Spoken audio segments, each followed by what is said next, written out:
Olá, meninas.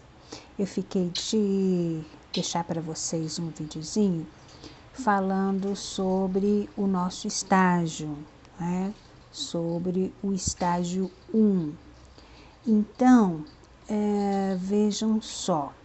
A primeira coisa que nós precisamos ter em mente é as leis de diretrizes e bases da educação, a chamada LDB, de número 9394/96. Essa lei, ela estabelece a exigência do estágio supervisionado nas licenciaturas.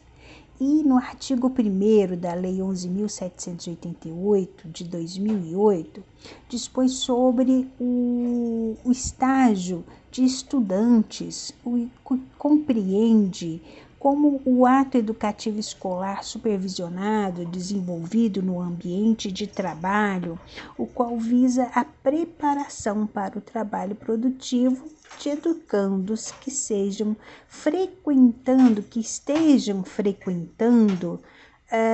o ensino regular em instituições de educação superior, de educação profissional, de ensino médio, da educação especial e também dos anos finais do ensino fundamental na modalidade profissional de educação de jovens e adultos.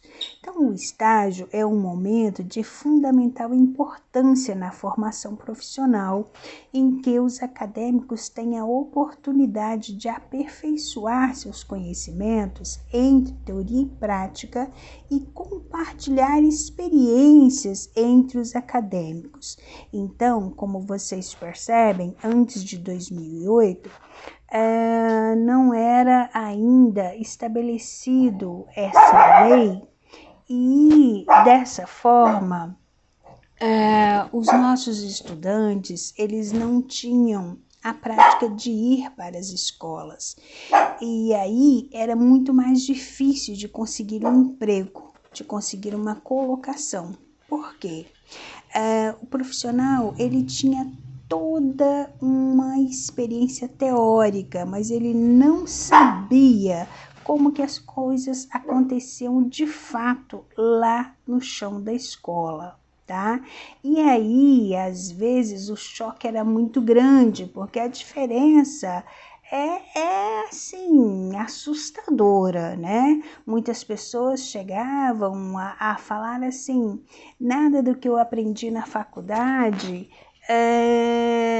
não tem significado, não tem valor para o que eu vejo na escola, é tudo completamente diferente, as coisas são completamente diferentes. Mas, na verdade, é porque eles não tinham a prática, e aí, quando era a hora de transformar essa teoria em prática, né, e de fato, viver a prática, tá? Ele não conseguia. Então, a partir dessas leis, tanto da LDB quanto dessa 11.788, veio dar possibilidade para que este estudante colocasse, de fato, soubesse, aprendesse a transformar a sua teoria em prática, tá? Então, aqui na nossa faculdade, o estágio ele é dividido em 3 fases, algumas outras ele é dividido em 5 fases. Mas por que isso? Porque, veja só, na nossa faculdade, que ele é dividido em 3 fases, nós temos o estágio 1 para a educação infantil, que é o estágio observação, né? O estágio 2, que é para a modalidade de jovens e adultos e também gestão, e também o estágio 3 para a educação infantil, que é a regência. Então, na nossa faculdade, termina aqui o estágio. Em outras faculdades, continua o estágio 4, que é a fase do fazer, elaborar o seu projeto de pesquisa, o que vocês têm com um nome diferente. E o estágio 5, em outras faculdades, na verdade, a efetivação da monografia ou do trabalho de conclusão de curso chamado TCC, que vocês também têm com um nome diferente, tá? Então, o que nós chamamos de estágio, que são as 3 fases, são a experiência vivenciada especificamente na escola, tá bom? Bom, nós teremos então contatos com vários autores que explicam a importância do estágio na vida profissional de um futuro professor. Um desses autores, por exemplo, é o Januário, que em 2008 ele enfatiza a importância do estágio supervisionado, sendo o primeiro contato que o professor tem com o futuro campo de atuação, podendo refletir sobre determinadas condutas e articular futuramente melhores ações pedagógicas. Então, como eu disse para vocês, o Januário, ele vai mostrar, enfatizar para nós essa importância da vivência, né? Do conhecimento do nosso estudante, colocar, na verdade, os pés no chão da escola, tá? Então,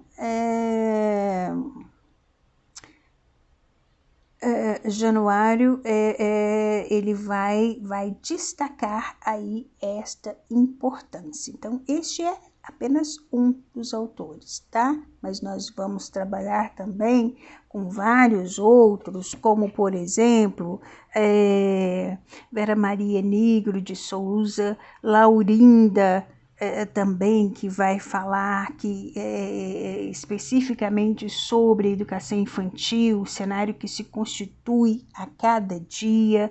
Temos, por exemplo, Ana Maria Falcão, Cecília Hanna, Ecleide Conico, Eliane Bambini, Laurinda Ramalho, Marli das Neves, Moacir de Souza, e vários outros. E temos também alguns clássicos, né, da nossa educação, que a gente não pode deixar de falar, por exemplo, Paulo Freire, Valon e vários outros, tá?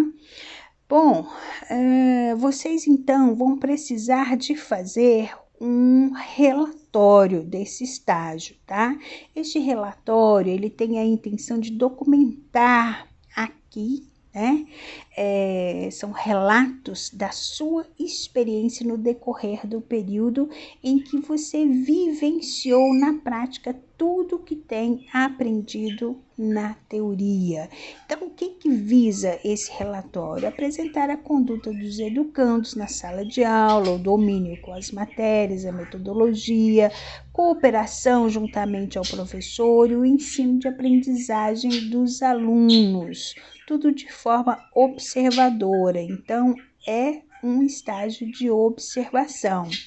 Então, este estágio, ele tem como objetivo observar o ensino na modalidade de educação infantil, tá? O estágio 2 na modalidade de educação de jovens e adultos, e o estágio 3 educação infantil, mas não observação e sim a regência, ok? Bom, vocês terão que fazer também um relatório acadêmico, né? Então, nesse relatório acadêmico, você vai contar a sua experiência de estágio, onde ela aconteceu, se na Secretaria Estadual de Educação, se na Secretaria Municipal de Educação, se na Educação de Jovens e Adultos ou em alguns outros órgãos, como alguns órgãos criados pelo governo estadual ou federal, como creches aí, berçários, visando a diminuição de investimentos em regime prisional, por exemplo, socioeducativo, futuramente, a fim de promover vínculos familiares de desenvolvimento da primeira infância de 0 a 3 anos. Claro que nesse tempo de pandemia, o nosso contato vai ser bem diferente, não é? Nós, se bem que agora já está aberto 30% da capacidade das escolas, mas nós vamos com bastante confiança, pisando ainda meio que em ovos, né? Tendo todo o nosso cuidado, tá? Mas fazendo as nossas observações de maneira segura e cautelosa, tá? Bom, então esses nossos estudos, eles apontam para que a criança da primeira infância recebam estímulos para cada faixa etária, né? Cada idade própria. E posteriormente se tornam adultos mais empoderados e seguros de si mesmo, podendo lidar facilmente com as emoções, tendo um autocontrole.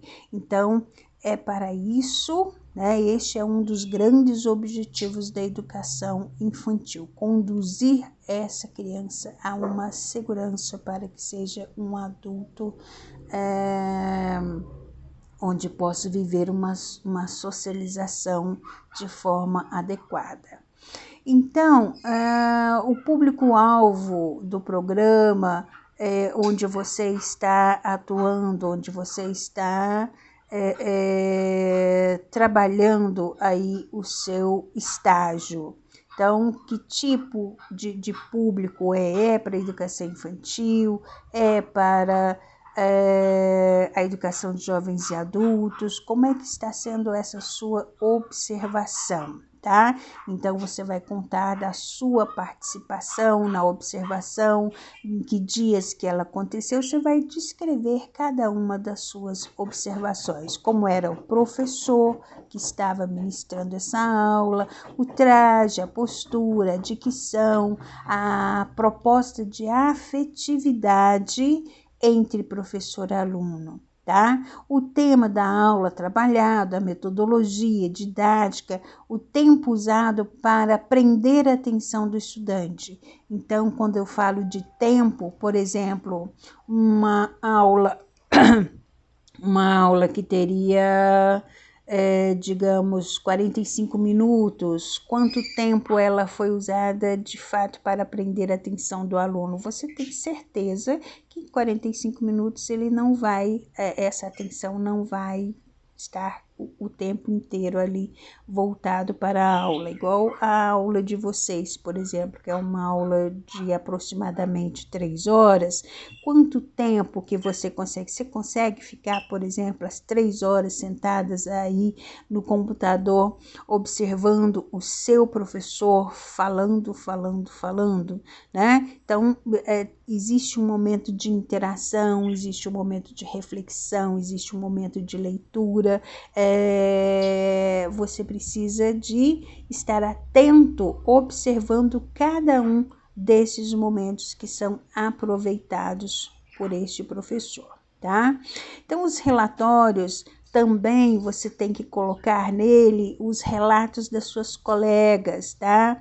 O nome da colega, o tema, traje, postura, didática, atividades, como é que foi a apresentação dos seus colegas. Por isso, é importante a sua presença em sala de aula. Quando eu falo da sua presença em sala de aula, eu falo do cumprimento da nossa carga horária. Então, você tem obrigatoriamente que cumprir 75%, tá? Claro que se você cumprir 100% será maravilhoso, mas nós sabemos que de vez em quando pode acontecer alguma coisa, algum incidente,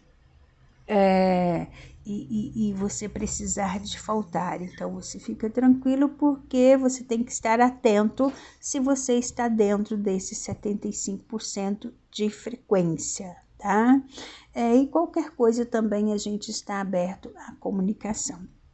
Bom, é necessário também colocar neste relatório os conteúdos ministrados, presenciais, virtuais, textos, resumos, cada um dos textos. Então, você começa o seu relatório a partir da primeira aula. Então, na primeira aula que nós tivemos a presença de toda a faculdade de maneira remota, né? E aí, os 3 cursos da faculdade, a presença da coordenadora, fazendo uma apresentação, boas-vindas, explicando para todos, relembrando para os que já são da casa e comunicando aqueles que estão entrando agora, as regras, tá? A importância da sua frequência, a importância da sua participação e tudo mais. Então, tudo isso começa, então, o seu relato começa em 1º de fevereiro de 2021, ok? E assim você vai prosseguindo as suas análises todos os dias. Então, na segunda aula, o que aconteceu? O professor apresentou a ementa, comunicou com todos nós as regras básicas, não é? Falou sobre o relatório, sugeriu um texto e uma atividade para a próxima aula. E na próxima aula, e próxima aula, e próxima aula, e você vai relatando assim. Ok? Chegando lá no final, você vai fazer a sua conclusão, vai colocar também as referências que você utilizou, porque você está mostrando os textos, né, que foram trabalhados, e então precisa das referências desses textos, tá? E aí também, se você tiver os anexos, tá? Para ser colocado aí neste seu relatório, ok? Bom, nós temos então, eu deixei para vocês um texto, e este texto, ele fala da educação infantil, tá? E aí, nesta educação infantil, vai falar do cenário que se constrói, que se constitui a cada dia, tá? Então, no nosso texto vai falar sobre a educação infantil, que atualmente compreende a educação de crianças de 0 a 5 anos de idade, constitui como uma área em processo de construção, uma vez que há crianças menores de 6 anos, tardou a tornar-se preocupação dos meios de educação em nosso país, tá? Então, trata-se, ou melhor, torna-se uma preocupação nos meios educacionais, e ainda hoje, né, após a institucionalização a partir da Constituição de 88, do direito das crianças e suas famílias de contar com instituições que garantam cuidados e educação desde o seu nascimento, tá? Então, são grandes os desafios aí, que nos refere tanto a cobertura do atendimento, como a diversidade de elementos relacionados à qualidade das experiências proporcionadas às crianças na instituição de educação infantil, como, por exemplo, as creches e pré-escola. Então, partindo aí do pressuposto de que os profissionais que atuam na educação infantil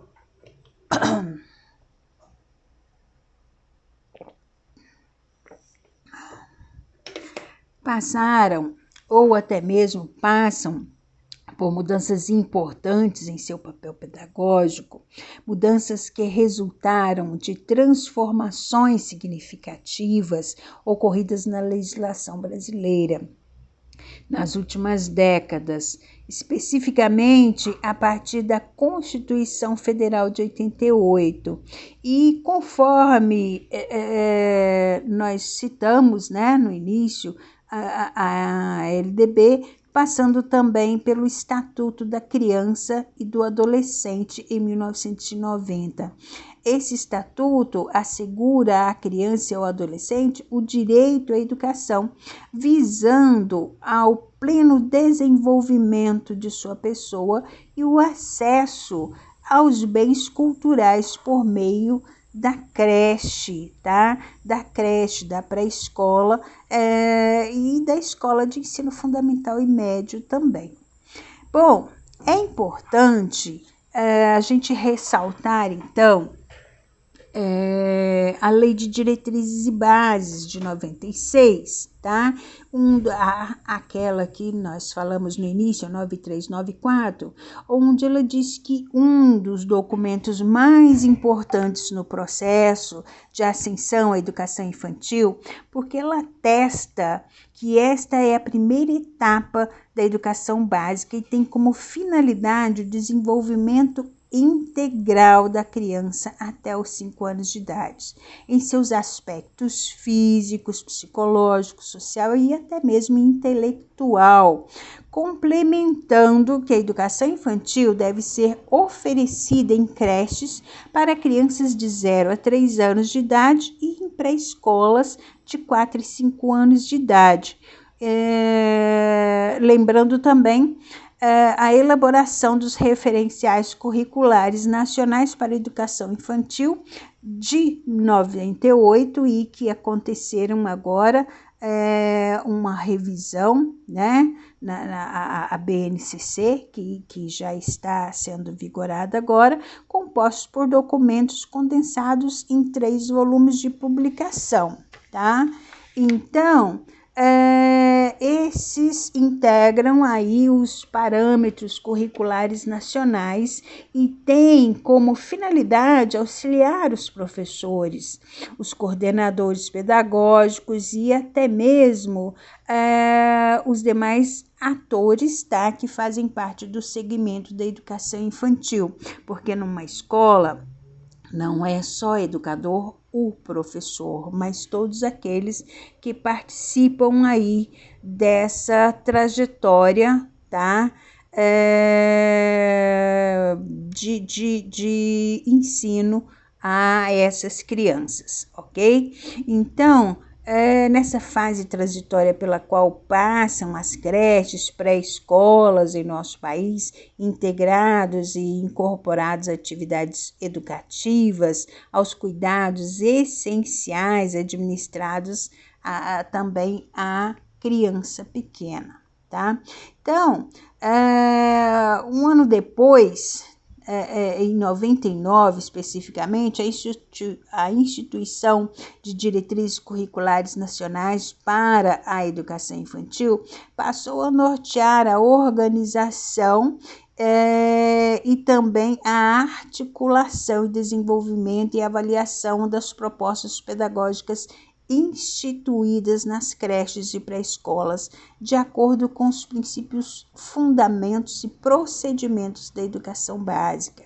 A transformação pela qual deveriam passar as instituições de educação infantil, ela resumia, na verdade, ao reconhecimento da importância da identidade da criança e também de sua família, de professores, coordenadores pedagógicos e demais profissionais que fazem parte do contexto sociocultural, como nós já dissemos, no processo no qual essas instituições se inserem. Portanto, as propostas pedagógicas deveriam estar articuladas a essas particularidades, certo? Bom, a última e não menos importante mudança ocorreu em 2006, tá? A Lei Federal 11.274, instituída em 6 de fevereiro, que modificou alguns artigos da Lei de Diretrizes e Bases da Educação Nacional, alterando a duração do ensino fundamental para 9 anos, com matrícula obrigatória da criança aos 6 anos. Então, acreditava-se que a ampliação do ensino fundamental para 9 anos significou um avanço para a realidade educacional brasileira. Porém, deve-se estar atento aos limites que essa proposta pode adquirir caso seja efetivada sem o compromisso de assegurar o respeito à infância e à educação com direito à cidadania. O Miguel está querendo participar aqui da nossa aula. Bom, não pode-se então negar que essas mudanças refletiram na organização pedagógica da educação infantil, pois os professores que antes trabalhavam com crianças de 6 anos de idade passam a atuar agora com crianças de 5 anos de idade e que também refletiu na atuação dos professores que trabalhavam com crianças menores. Então, a necessidade de direcionamento pedagógico e curricular na educação infantil a partir da ampliação do ensino fundamental para 9 anos, tá? Então, vocês percebem que diminuiu a idade e aí houve uma necessidade de ampliação no tempo, ok? Bom, então, nós temos aí a implantação de novas propostas curriculares das instituições de educação infantil, tá? Que apontam para a realidade educacional que deve atender e suprir as necessidades de aprendizagem de crianças menores, inserindo-as na cultura por meio do ensino de princípios e valores étnicos, contribuindo para humanizar suas relações com o meio social. Bom, por tudo isso é que nós precisamos de estar atento, fazer as nossas observações, tá? Das aulas, verificando se cada um dos professores que vocês estão assistindo, se eles estão tendo de fato esta preocupação, independente de que tipo de aula você esteja assistindo, se é para a educação infantil, se é para o ensino médio, se é para a educação de jovens e adultos, qual é a conduta deste professor? A proposta que ele fez de ensino está sendo cumprida? Isso é que é interessante. O tempo em que ele planejou, independente de como são aulas remotas, independente se esta aula, a proposta da aula é uma aula de 10 minutos, nesses 10 minutos ele conseguiu prender a atenção desta criança, ou se foi uma aula de 40 minutos, ou se foi uma aula de 1h30, ele conseguiu, porque ele fez uma proposta, dentro da sua proposta ele conseguiu atender de fato às necessidades dessa criança, tá?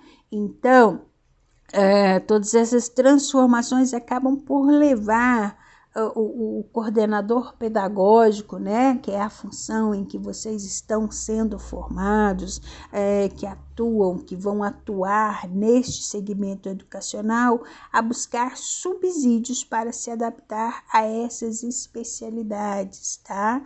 Então, serão nessas observações que vocês vão buscar tudo isso aí, tá? Para que você possa contextualizar a sua prática, tá? Bom, eu espero então que essas nossas primeiras regrinhas, esse nosso primeiro texto, venha a contento de cada uma de vocês, tá? Assistam, guardem, tá? Porque nós vamos falar ainda de relatório por várias e várias outras vezes, mas que fique aí registrado, tá? O que nós precisamos que vocês de fato tenham aí em suas mãos, ok? Bom, nós paramos por aqui. Tenham uma excelente semana e até mais!